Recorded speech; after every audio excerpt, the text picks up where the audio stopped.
ক্ষমতা রাষ্ট্রপতিকে দিতে গেলে সংসদীয় পদ্ধতিতে অনেক সময় এটা স্থিতিশীলতা নষ্টের সম্ভাবনা থাকে।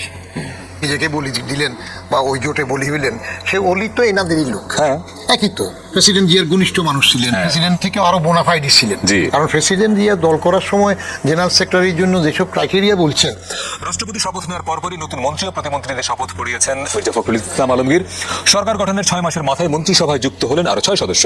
বিএনপির স্থায়ী কমিটির সদস্য ডক্টর মঈন খান, বান্দরবানের সংসদ সদস্য শাচিং প্রুজ জেরি, সংসদ সদস্য আন্দালিব রহমান পার্থ মন্ত্রী হিসেবে শপথ নিয়েছেন। আর বিমান ও পর্যটন প্রতিমন্ত্রী রশিদুজ্জামান মিল্লাত পদোন্নতি পেয়ে পূর্ণমন্ত্রী হয়েছেন। প্রতিমন্ত্রী হিসেবে শপথ নিয়েছেন প্রধানমন্ত্রীর পররাষ্ট্র বিষয়ক উপদেষ্টা হুমায়ুন কবির এবং গাইবান্ধা 4 আসনের সংসদ সদস্য মোহাম্মদ শামীম কায়সার লিঙ্কন। তার মানে সরকারে একটি পরিবর্তনের হাওয়া লেগেছে। একই দিনে রাষ্ট্রপতি এবং 6 মন্ত্রী প্রতিমন্ত্রী শপথ আসলে কি বার্তা দিচ্ছে? সংসদীয় ব্যবস্থায় রাষ্ট্রপতির আসলে ক্ষমতা কতটুকু এবং মির্জা ফখরুল তার পূর্বসূরীদের পথেই হাঁটবেন নাকি নতুন কিছু করবার চেষ্টা করবেন? মন্ত্রিসভার রদবদলের মধ্য দিয়ে সরকারের আগামী দিনগুলো কি সহজ হবে? বিশেষ করে এই সময়ে সরকার যেসব চ্যালেঞ্জ মোকাবিলা করছে সেখানে এই রদবদল কতটা ইতিবাচক ভূমিকা রাখবে? এসব নিয়ে আমরা আজকে কথা বলতে চাই। আমাদের সঙ্গে স্টুডিওতে আছেন সাবেক সচিব ও রাজনৈতিক বিশ্লেষক বদিউর রহমান, আপনাকে স্বাগত। আছেন বাংলাদেশের বিপ্লবী ওয়ার্কার্স পার্টির সাধারণ সম্পাদক সাইফুল হক, আছেন সংবিধান বিশেষজ্ঞ এবং ডেপুটি অ্যাটর্নি জেনারেল আরিফ খান। আপনাদের সবাইকে স্বাগত জানাই। আমি বদিউর রহমান আপনাকে শুরু করি। আজকে মন্ত্রিসভার এই যে রদবদল, মির্জা ফখরুল ইসলাম আলমগীর রাষ্ট্রপতি হবেন মোটামুটি অবধারিতই ছিল, সেরকম 6 মাস পরে সরকারে একটা পরিবর্তন আসবে, সেটাও আমরা শুনছিলাম যেটা হবে। এই পরিবর্তনটাকে আপনি কিভাবে দেখছেন যে 3 জন নতুন মুখ, একজন প্রতিমন্ত্রী পূর্ণমন্ত্রী হলেন, 2 জন প্রতিমন্ত্রী শপথ নিয়েছেন, তার মধ্যে একজন আবার আগেই প্রধানমন্ত্রীর পররাষ্ট্র বিষয়ক উপদেষ্টা ছিলেন। এই পরিবর্তনটা বর্তমান সরকারের যে মন্ত্রিসভা তাতে নতুন কিছু যুক্ত করবে কিনা আসলে? ধন্যবাদ।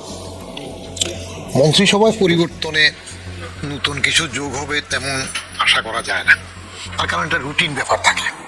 রাজনৈতিক দল তার দলের লোকজনকে প্রোভাইড করতে হয়, অনেকটা রোটেশনে আগে না দিলেও পরে এনে এনে সবাইকে খুশি করতে হয়, রাখতে হয়। সেই হিসাবে আগে যতজন দিয়েছে আর একটু বাড়ায়। আগেই তো বড় করে একটা মন্ত্রিসভা করেছে, অনেক মন্ত্রী প্রতিমন্ত্রী, তারপরে উপদেষ্টা, এক একভাবে এক একজন বিশেষ সহকারী, এই সহকারী, বিশেষ সহকারী, ওগায়রা ওগায়রা। তো একটা কথা যেটা বললেন পূর্ণমন্ত্রী, এই কথাটা ভালো শোনায় না। আচ্ছা, মানে মন্ত্রী মানেই পূর্ণ, মন্ত্রী মানেই মন্ত্রী। এখানে সিকি আদুলি 1 টাকা এই প্রতিমন্ত্রী তো আদুলি মন্ত্রী হোক, সেটা ঠাট্টা করে বলা হয়, কিন্তু কনস্টিটিউশনে মিনিস্টার, স্টেট মিনিস্টার এবং ডেপুটি মিনিস্টার এইভাবেই স্বীকৃত আর কি। অতএব পূর্ণমন্ত্রী পদোন্নতি পাওয়া এটা তারা কিভাবে নেবে সেটা পরিবর্তন। যিনি আসবেন নতুন, তিনি নতুন কিছু যোগ করতে পারলে তখন আমরা দেখবো উনি পারলেন কিনা। বৃক্ষ তোমার নাম কি বলে পরিচয়, আর না হলে সবই তো দলীয় নিজেদের হবে। দলের বাইরেও আছেন, আন্দালিব রহমান পার্থ তো দলের না, টেকনোক্রেট দলের বাইরে। সেগুলো হলো কিসের দলের বাইরে? জোট আছে, জোটে। তো জোট আপনি উঠাই দেন। জোট রাখছেন কেন? জোট রেখে তো রাজনীতিটাকে আবার কলুষিত করা হচ্ছে। আমি সবসময় বলে আসতেছি, জোট থাকাতে ওই একজন না দুজন না নিজের নাম, ওই যে লম্বা করে একটা কে আসলো সে মন্ত্রী হইলো, তারপরে ডাবল বিফি কোনো সুযোগ পায় না, এমপি হইতে পারে না, সিঙ্গেল বিফি ক্ষমতায় চলে আসে। তারপরে যেগুলা করতেছে আর কি, একজন না ওই যে নূর আসলো, তারপরে যাইয়া আরও কারা কারা আসলো, ববি হাজার, এগুলো জোটই উঠাই দেন। দল, রাজনৈতিক দল টিকে থাকুক, জোট থাকবে না। প্রত্যেকে না নিজের থেকে আসবে, তাহলে দেখবেন যে রাজনীতি আরো সুন্দর হবে। তখন ওই প্রত্যেকে বের হয়ে একজনে এক একটা দল করার জন্য চেষ্টা করবে না। আবার জোট উঠে দিলে অনেকে অসন্তুষ্ট হবেন, তারা জোট করে। আপনার পাশে যিনি আছেন তিনি জোটেরই অংশ। আমি নাম নিতে চাই না, বললাম যে অনেকে অসন্তুষ্ট হয়, জোট করে যেতে চায়, সেটার দরকার নেই। আর রাষ্ট্রপতির যেটা বললেন আপনি, পরে আসছে। আমি একটু সাইফুল হকের কাছে যাবো। আমি যদিও ভাবছিলাম যে আজকে প্রধানমন্ত্রীর এই রদবদলের মানে মন্ত্রিসভার রদবদলের পরে রাষ্ট্রপতি প্রসঙ্গে যাবো, কিন্তু বাই দিস টাইম যেন বদিউর রহমান আবার অন্য প্রসঙ্গ একটু খোঁচা যেহেতু দিলেন, আপনাকে খোঁচাটা পাস করি যে জোট দরকার নেই। আমি জোট দরকার নাই বলি এই জন্য, কারণ বাচ্চা কাচ্চা জোট বানান করতে দিলে আমাদের ছোট্ট এক বাচ্চাকে জোট লাগিয়ে দেয় না। জোট লাগায়, জোট তো মহাজোট হয়, জোট মহাজোট, বাকি আমাদের এখানে বিশ্বজোট নাই। ও জোট বানান করছে GOAT। এখন ছোট বাচ্চা হিসেবে GOAT বানান করছে, GOAT জোট। আমি বললাম যে বাচ্চা হিসেবে তারা 5 নম্বর দিয়ে দেওয়া দরকার, সে তো ভালো একটা বানান করছে। মানে জোট দরকার নেই। আপনাকে ধন্যবাদ। সম্মানিত দুই আলোচকবৃন্দ, দর্শক শ্রোতা যারা আপনারা দেখছেন টেলিভিশনে, আমি এই বঙ্গভবনের শপথ অনুষ্ঠান থেকে তাড়াহুড়ো করে এসেছেন, একেবারে তাড়াহুড়ো করে আজকের প্রোগ্রামটা নেওয়াই হয়তো আমার জন্য ঠিক হয়নি, তারপরও আগে প্রোগ্রামে আসতে পারিনি, সেটার সাথে তাগাদা ছিল।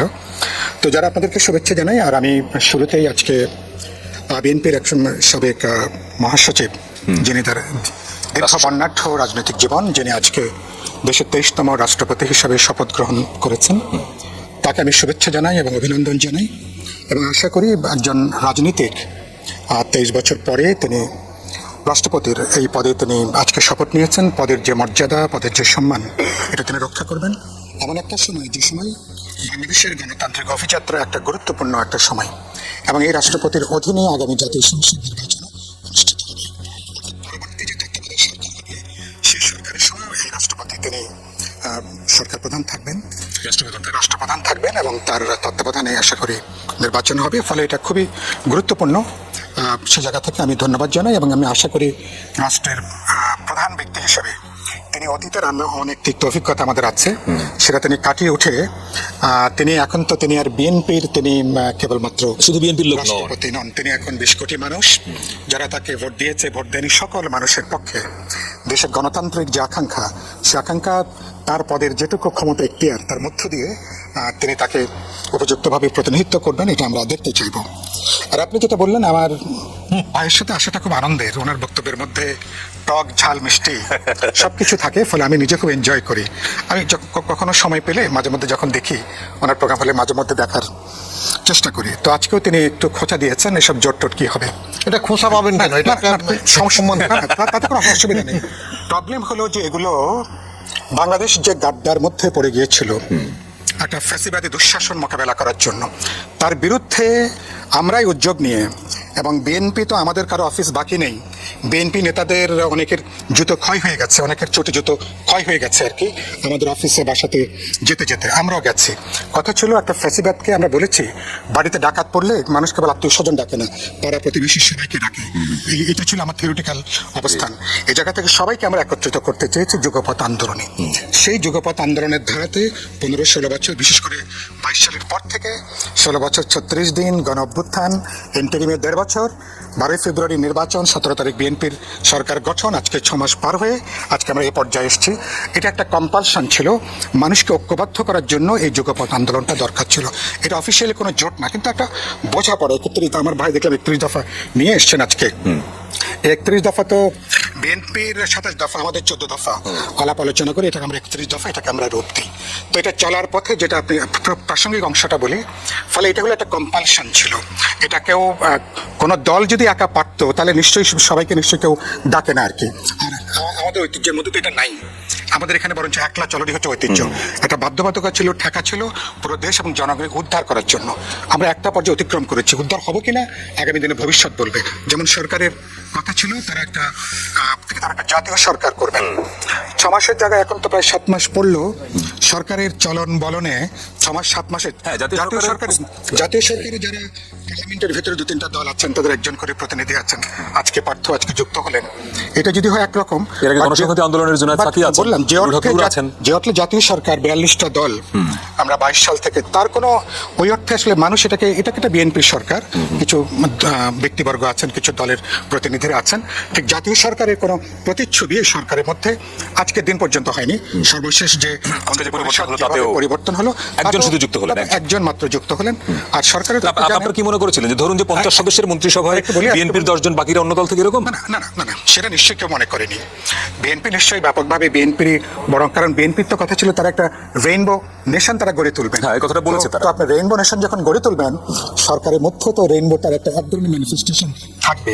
হ্যাঁ, আজকে পার্বত্য চট্টগ্রামের থেকে, বিশেষ করে বান্দরবান থেকে যিনি আজকে যুক্ত হয়েছেন, সেটাকে যদি ধরি যে রাঙামাটির এমপি সাহেবের পরিবর্তে এখন বান্দরবান এমপি সাহেব যুক্ত হলেন, এটাও যদি বলি যে একটা রং যুক্ত হলো, এটা কিন্তু ওই অর্থে অ্যাকচুয়ালি কোনো এটা রেইনবো কোনো গভর্নমেন্ট, তার কোনো ম্যানিফেস্টেশন হয়নি। আর আমাদের এখানে অভ্যাস হচ্ছে যে যারা বিজয়ী দল, সংখ্যাগরিষ্ঠ দল, নিজেরাই সবকিছু রাখতে চান। এটা আমাদের ঐতিহ্য। এত বড় মুভমেন্ট, এত বড় গণঅভ্যুত্থান, এখান থেকে আমাদের প্রয়োজনীয় কোনো লেসন বলি বা মনস্তাত্ত্বিকভাবে আমাদের যে পরিবর্তন, বাস্তবে সেই পরিবর্তনটা এখনো হয়নি। তারপরে এটা তো প্রধানমন্ত্রীর এখতিয়ার, তিনি তার মন্ত্রী পরিষদকে নিয়ে তিনি যেভাবে চলতে পছন্দ করবেন, তিনি স্বাচ্ছন্দ্য বোধ করবেন, সেই জায়গা থেকে তিনি আজকে কিছু পরিবর্তন এসছে, তিনি কাউকে যুক্ত করেছেন। এটা একটা হয়তো অব্যাহত থাকবে একটা। ফলে এটা নিয়ে আপনারা মিডিয়া যে হাইপ আপনারা তুলেছিলেন যে 6 মাস পরে মন্ত্রী পরিষদের পর্যালোচনা হবে, প্রত্যেকের ফাইল দেখা হবে, কেউ হয়তো বাদ পড়বেন, বড় অংশ কেউ হয়তো যুক্ত হবেন, আর ওই যে যুগপথের সঙ্গীতের একটা মানে আরো অনেক, বিএনপির বাইরেও আরো অনেকে যুক্ত হবেন। বিএনপির অনেকে হয়তো যুক্ত হবেন, এবং এমন একটা সময় যে সময় কার্যত একলা চলাটা খুবই বিপজ্জনক। আমি 20 তারিখে যখন যমুনায় প্রথমে দেখেছিলেন, আমি ওদিন কথাটা বলেছিলাম যে আপনারা এই যে 6 মাসে আপনারা 36টা নারী আসন করলেন, তারপরে আপনারা এত শত শত নিয়োগ দিলেন, কোনো মনে হলো না যে যুগপথের কোনো একটা শরিকদের মধ্যে কোনো যোগ্য মানুষ কাউকে পাওয়া গেল না এদের সঙ্গে কথা বলা, আলাপ আলোচনা করা, একটা বোঝাপড়া করা? তো সবকিছু একটা দলীয়করণের একটা অন্যভাবে এখন বিএনপির আমার এক বন্ধু ভালো বলেছেন যে দল যাকে মনে করবে, দল যাকে দিয়ে হবে, দল সেটাই করবে। এবং তাহলে ওই কথাগুলো খুব অর্থ বহন করে না। জাতীয় সরকার বলি, রেইনবো গভর্নমেন্ট বলি, তাই না, এগুলো খুব বেশি অর্থ বহন করেন। ভবিষ্যতে যখন আপনি এগুলো বলবেন তখন মানুষ কিন্তু এগুলোকে আর আমলের মধ্যে মানুষ নেবে না। তাছাড়া বেটার আমরা কথাই মনে করব যে আমরা দলীয় সরকার করছে, এর মধ্যে দুই একজন যাদেরকে আমরা পছন্দ মনে করি তাদেরকে আমরা গ্রহণ করছি, সুতরাং এরকম হাইপ তোলার কোনো দরকার ছিল না। আবার আসবো আপনার একটা শব্দ আমি একটু নেই, আপনি বলেছেন দলীয়করণ। বদিউর রহমান আপনার কাছে আসবো, আমি তার আগে একটু আরিফ খানের কাছে যে আরিফ খান, আমরা আপনাকে আজকে আমন্ত্রণ জানানোর একটা বিশেষ উদ্দেশ্য হলো আমরা রাষ্ট্রপতির সাংবিধানিক ক্ষমতার জায়গায় একটু কথা বলবো। তার আগে এই পার্টে একটু মন্ত্রিসভা নিয়ে কথা বলি। এই যে পরিবর্তনটা হলো খুব বড় পরিবর্তন না, 6 জন নতুন মুখ, আসলে 5 জন নতুন মুখ, একজন তো প্রতিমন্ত্রী থেকে মন্ত্রী হলেন। এই পরিবর্তনটা এই মুহূর্তে সরকার যে ধরনের চ্যালেঞ্জের মধ্যে দিয়ে আছে, ধরেন সেটা যদি গ্যাস বিদ্যুতের সংকটটাই ধরেন, আজকেই আমরা আমাদের টেলিভিশনের সংবাদ আমরা প্রচার করলাম নরসিংদীর 200-এর বেশি শিল্প কারখানা বন্ধ কমপ্লিটলি। গতকালকে প্রচার করলাম ময়মনসিংহের 20টি কারখানা ছুটি দেওয়া হয়েছে, গ্যাস নাই। তো এই যে একটা সরকারের অর্থনীতির যে বিরাট চ্যালেঞ্জের মধ্যে সরকার অলরেডি পড়ে গেল, এরকম অবস্থা এই যে আজকের যে পরিবর্তনটা মন্ত্রিসভায় 6টা নতুন মুখ বা 5 জন, এটা কি মনে হয় এই চ্যালেঞ্জ মোকাবেলায় এটা কোনো নতুন কিছু যোগ করবে? প্রথমত মন্ত্রিসভায় নতুন মুখ যোগ দেওয়া বা বিয়োগ দেওয়ার বিষয়ে ঠিক বর্তমানে যে অর্থনৈতিক চ্যালেঞ্জ চলছে সেই চ্যালেঞ্জ মোকাবেলার জন্যই এই রদবদল করা হচ্ছে, এরকম কোনো কথা বা পলিসি সিদ্ধান্ত আমার মনে হয় আমিও পত্রপত্রিকা দেখি। মানে এটা 6 মাস পরে পরিবর্তন করার দরকার তাই করলো, এরকম রুটিন বলতে পারেন। 6 মাস পরের একটা পরিবর্তনের যে কথা শোনা যাচ্ছে সেটা একটা রিফ্লেকশন হতে পারে। আর 6 মাসে তাদের নিজেদের একটা নিজস্ব ইন্টারনাল একটা অ্যাসেসমেন্টের রীতিতে মনে হয়েছে যে কিছু জায়গায় পরিবর্তন এবং নতুন কাউকে নেওয়া দরকার, সেটা থেকে করেছে। কিন্তু সংকটের কথা যেটা বললেন, সংকটের বিষয়টা সম্বন্ধে আমরা এখনো পর্যন্ত গভর্নমেন্টের যত পলিসি পদক্ষেপ দেখে মনে হয়েছে যে সংকটের গভীরতা এবং তীব্রতাটা তারা বুঝে, এই জন্য যে তারা এটার জন্য অপ্রস্তুত। সংকটটা হতে পারে, এবং এই সংকট তো আর হঠাৎ করে তৈরি না, এর পেছনের যে রাজনৈতিক পট পরিবর্তন সবকিছু মিলিয়ে গভর্নমেন্ট ফর্ম হওয়ার পরে এই সংকটগুলো হবে এটা তারা জানতো।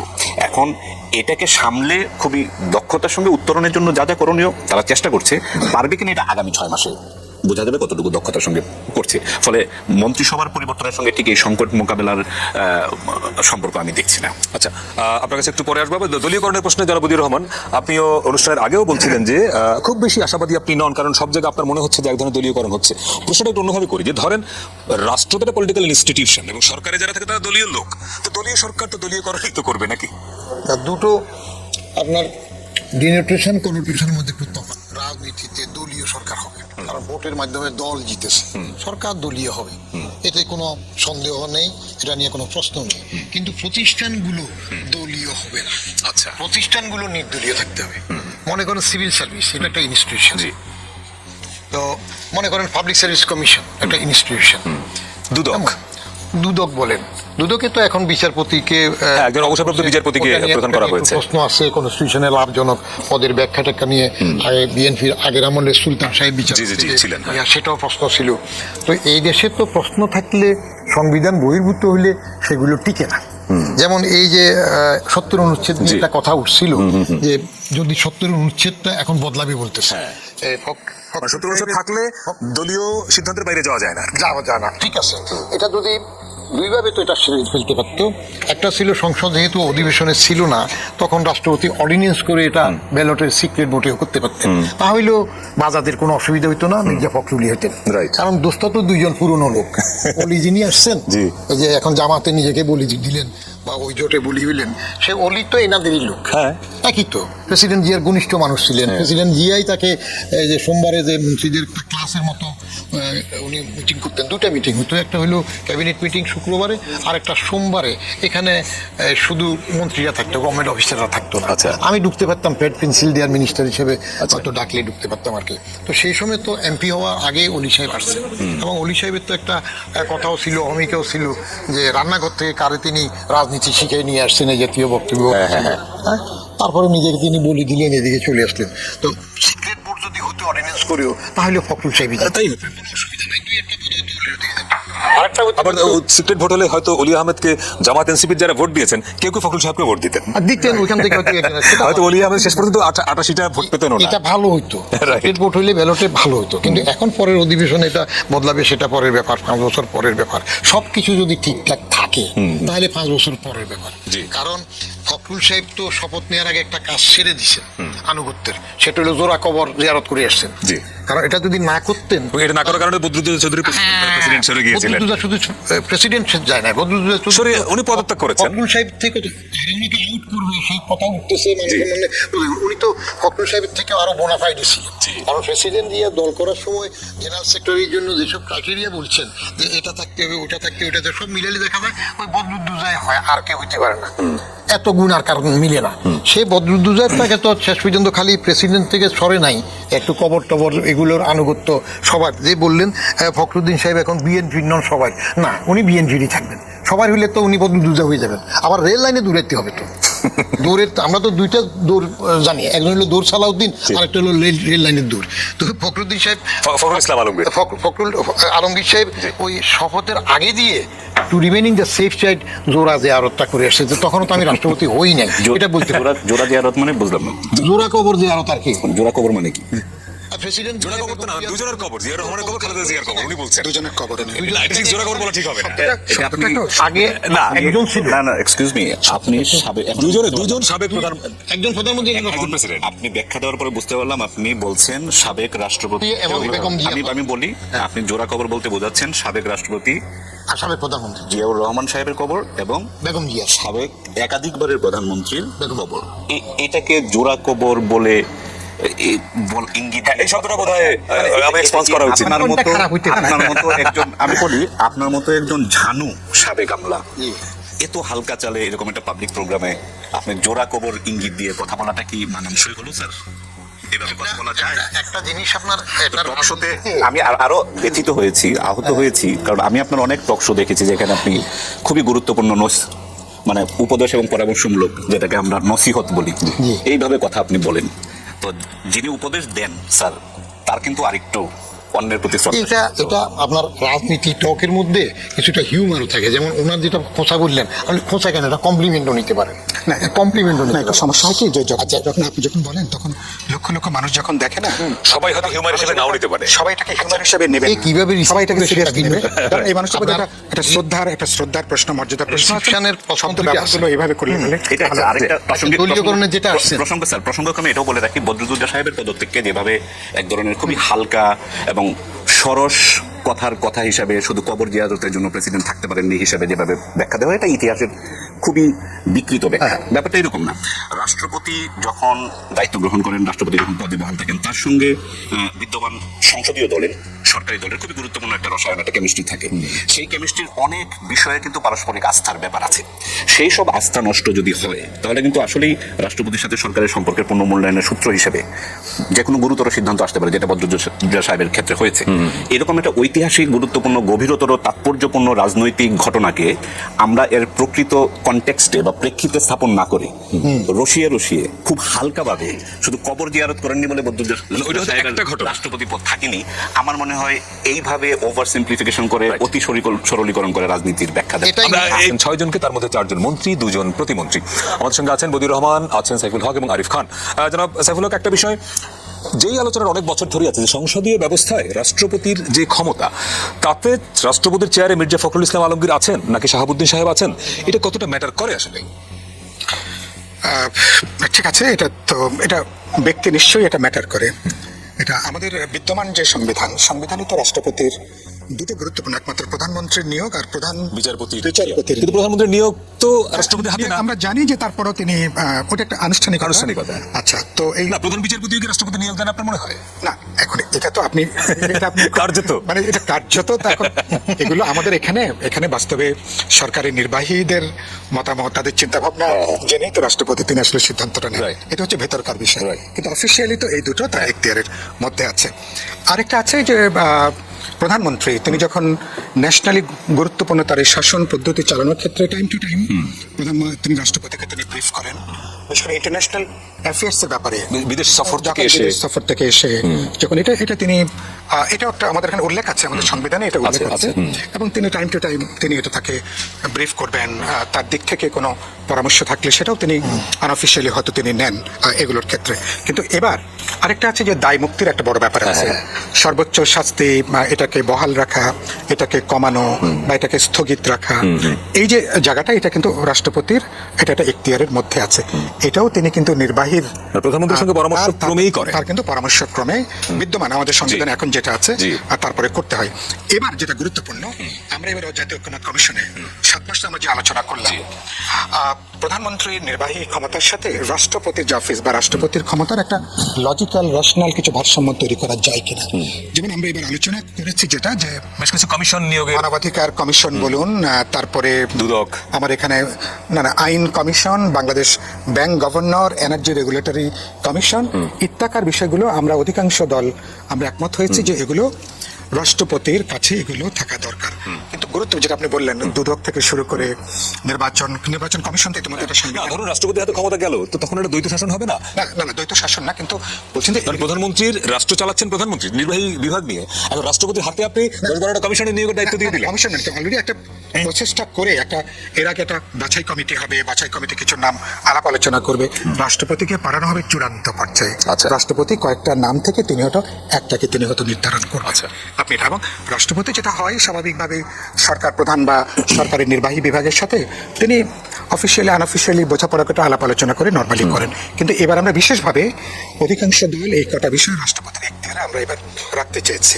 এখন এটা ফাইনালি ধরুন এবার, আর আপনি যেটা বললেন দুদক থেকে শুরু করে তারপরে ধরুন পিএসসি থেকে শুরু করে এরকম অনেকগুলো গুরুত্বপূর্ণ প্রতিষ্ঠান আছে যেসব ব্যাপারে ধরুন বিএনপি সহ অনেকগুলো দলের নোট অফ ডিসেন্ট আছে, অনেকগুলো নোট অফ ডিসেন্ট আছে।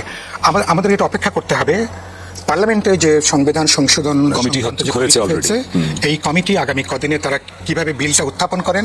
জুলাই সনদ আমরা যেটা স্বাক্ষর করেছি, সনদে যেখানে তার নোট অফ ডিসেন্ট নেই স্বাক্ষর সেগুলো তারা রাইট, যেগুলো তারা নোট অফ ডিসেন্ট আছে তারা যদি পুনর্বিবেচনা না করেন তাহলে এগুলো নিয়ে বিএনপিকে কেউ কোনো চাপাচাপি করবে না। এটা আগে ঐক্যমত্য কমিশনে একটা আলাপ আলোচনা আমাদের হয়েছে। কোনো প্রশ্নে বিএনপি যদি পুনরায় যদি পর্যালোচনা জানায় ঠিক আছে আমরা আগে ভাবিনি, এখন আমরা জিনিসটা এইভাবে করতে চাই, সে অপশন বিএনপির জন্য আছে।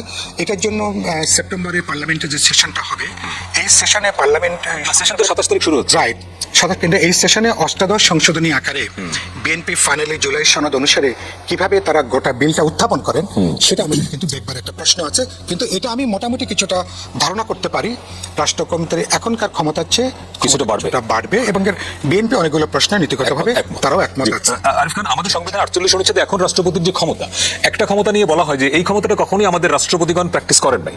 আর্টিকেল 48 এর সম্ভবত 5 যদি ভুল না করে থাকি, যে উনি যে কোনো বিষয়ে চাইলে প্রধানমন্ত্রী বা মন্ত্রী পরিষদে পাঠাতে পারবেন। রাষ্ট্রের কোনো বিষয় ওনার যদি মনে হয় বড় একটা ক্রাইসিস কিংবা কোনো পলিটিক্যাল ম্যাটার উনি মনে করলেন মন্ত্রী পরিষদে পাঠাতে পারেন। আমরা বিগত দিনে কোনো প্রেসিডেন্টকে দেখি নাই যে উইলিংলি এরকম কিছু পাঠান।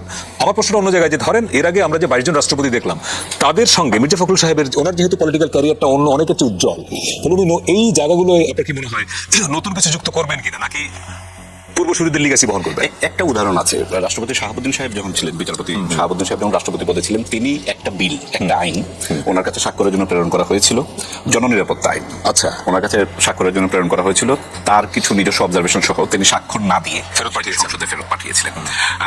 ফলে সেটা বিলের প্রশ্ন, আমি বলছি যে অন্য যে কোনো বিলের বাইরেও প্রেসিডেন্ট চাইলে তো যে কোনো বিষয়ে মন্ত্রী পরিষদকে পাঠাতে পারেন, বিবেচনার জন্য পাঠাতে পারেন, আলোচনার জন্য পাঠাতে পারেন। এই অপশনটা সংবিধানে আছে এবং এখন পর্যন্ত ব্যবহার হয়নি, কিন্তু ভবিষ্যতে ব্যবহারের পথ খোলা আছে, এটা সবচেয়ে গুরুত্বপূর্ণ।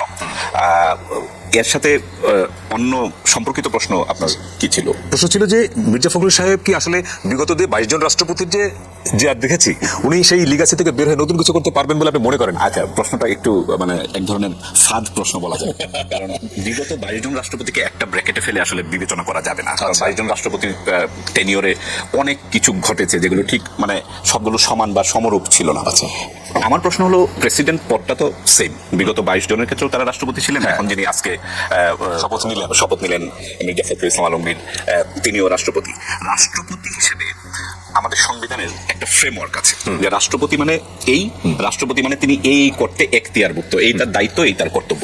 আমার মনে হয় এই হিসেবে মির্জা ফখরুল ইসলাম আলমগীর ঠিক তাই করবেন যা সংবিধান তাকে এলাও করে, যে দায়িত্ব দিয়েছে। এর ব্যতিক্রমী বিপরীত কিছু করবেন না, সংবিধানের মধ্যে থেকে নিশ্চয়ই করবেন।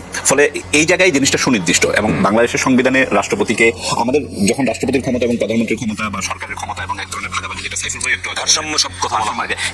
এগুলো এক ধরনের খুবই বিভ্রান্তিকর আমি বলবো আলোচনা। কারণ এটা হলো আমাদের রাষ্ট্রীয় নেচার, আমাদের পলিটিক্যাল স্ট্রাকচারকে অনেকটা ঐতিহাসিক দৃষ্টিতে না বোঝার একটা প্রবণতা আমি অনেকের মধ্যে দেখেছি। আমাদের রাষ্ট্রটা, আমাদের সাংবিধানিক স্কিমটা কোন মডেলের? সারা পৃথিবীতে তো বাংলাদেশ একমাত্র রাষ্ট্র না। মডেল। হ্যাঁ, আমাদের মডেলটা কি? আমাদের মডেলটা হলো যে আমরা এখানে একটা মন্ত্রী পরিষদ এবং সংসদীয় সরকার পদ্ধতির সরকার ব্যবস্থা প্রতিষ্ঠা করেছি, যেখানে সরকার নির্বাহী ক্ষমতার সকল কিছুর একক হবেন, পরিচালনাকারী হবেন। এখানে রাষ্ট্রপতি আলংকারিক হবেন। এটাই এই মডেলের সবচেয়ে গুরুত্বপূর্ণ সচেতন সিদ্ধান্ত। সমালোচনাটা সে কারণে জুলাই সনদ ওনারা যখন করেন সাইফুল হকরা, এই আলোচনাটা তো হয়েছে যে রাষ্ট্রপতিকে আমি অলংকারিক অবস্থায় রাখবো নাকি তাকে কিছু ক্ষমতা দেবো না, দেওয়া উচিত না। কেন দেওয়া উচিত না আমি বলি, এই জিনিসটা হিস্টোরিক্যালি এসেছে। আমরা যেন মনে না করি হঠাৎ করে আসমান থেকে একটা প্রবলেম পড়লো, আমরা এই সম্বন্ধে এর আগে কিছুই জানতাম না, হঠাৎ করে এটা সমাধান করতে হবে। 1950-এর দশকে পাকিস্তানে যখন গভর্নর এবং সংসদ একটা দ্বন্দ্ব তৈরি হলো, তখন 1953 সালের এপ্রিল মাসে গোলাম মোহাম্মদ জনগণের দ্বারা নির্বাচিত প্রধানমন্ত্রীকে উনি স্যাক করে দিলেন। এটা 1953 সালে। 1954 সালের অক্টোবরে যে মানে দেখেন প্রথম প্রধানমন্ত্রীকে স্যাক করে দিলেন, 1.5 বছরের মাথায় যে তিনি পুরো সংসদকে স্যাক করে দিলেন।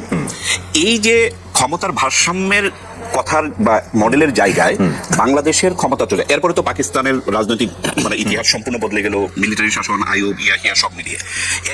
এই ক্ষমতার ভারসাম্য এবং নির্বাহী বিভাগের ক্ষমতার মডেলগত বিষয়ে মানে যে এক্সপেরিমেন্ট হয়েছে, এই এক্সপেরিমেন্টের আলোকে আমার মনে হয় আমরা সংবিধানে যে সরকারের কাঠামো গ্রহণ করেছি, সেখানে এই ক্ষমতা, নির্বাহী ক্ষমতাকে ভাগাভাগি করার একটা বড় বিপদ আছে।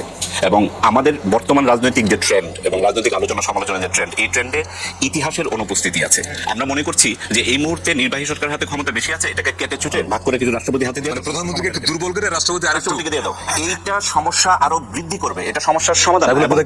এবং আমরা শেষ কথা এটাই বলে দিই, বর্তমানে প্রধানমন্ত্রী এবং মন্ত্রী পরিষদের যে শক্তিশালী যে সরকারি কাঠামো আমরা অর্জন করেছি বা আমরা যেটা দেখতে পাচ্ছি, এইটা অন্য আরেক সমস্যার সমাধান হিসেবে আমরা এটা গ্রহণ করেছিলাম। আচ্ছা, এখন আজকে এই জিনিসটাকে ডিসমেন্টাল করে অন্য কিছু করার, এটা একটা ভয়ঙ্কর পরিণতির দিকে নিয়ে যাবে। আমরা সঠিক জিনিসকে সঠিকভাবে সমাধান না করে আমরা ভুল সমাধানের দিকে আমি প্রথমত আমরা একটা ওয়েস্টমিনস্টার গভর্নমেন্টে যে পার্লামেন্টের ইলেক্টেড পার্লামেন্ট, তারপরে সেটা প্রধানমন্ত্রী কেন্দ্রিক যে মন্ত্রী পরিষদ সরকার কাঠামো, এটি বেসিক আইডিয়াটা এটা।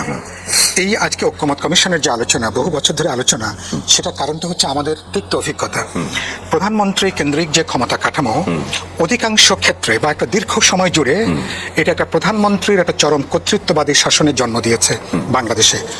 নিকট অতীতে গত 3টা নির্বাচনে, বিশেষ করে আওয়ামী লীগের গত 3টা নির্বাচনে বাস্তবে আমি তো শত বক্তৃতা করেছি, উপরে আল্লাহ, নিচে হচ্ছে বাংলাদেশের প্রধানমন্ত্রীর ক্ষমতা। আমি তো শত বক্তৃতা করেছি দেশব্যাপী, আমি না, আমার প্রায় অসংখ্য রাজনৈতিক নেতা কর্মীরা করেছেন। এই অভিজ্ঞতা থেকে যে বাস্তবে আমাদের এখানে কি প্রধানমন্ত্রী হচ্ছেন মন্ত্রী পরিষদের উপরে এখনকার, কিন্তু প্রধানমন্ত্রী মন্ত্রী পরিষদের 1 নম্বর ব্যক্তি তো নন, কিন্তু 1 নম্বর ব্যক্তি না, তিনি তার উপরে, মানে he is to decide, he is to control, he is to decide, he is to select তার ক্যাবিনেটে কারা হবে। বেসিক্যালি এটা আমরা অ্যাগ্রি করেছি।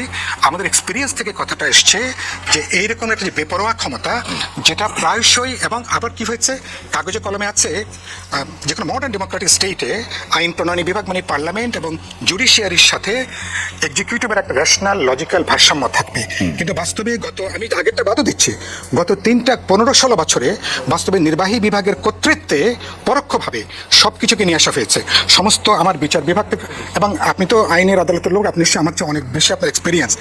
গুরুত্বপূর্ণগুলো এই যে বেগম খালেদা জিয়ার এই যে পলিটিক্যাল জাজমেন্টগুলোর কথা বলছেন, হ্যাঁ, পলিটিক্যাল জাজমেন্ট 5 বছরটাকে যে 10 বছর করা হলো, এটা তার মানে কি গভর্নমেন্টের ডিজায়ারে, এটা তো একটা অবিশ্বাস্য ব্যাপার না। এরকম ওরা দেখতো যে সরকার কি দেখতে চায়।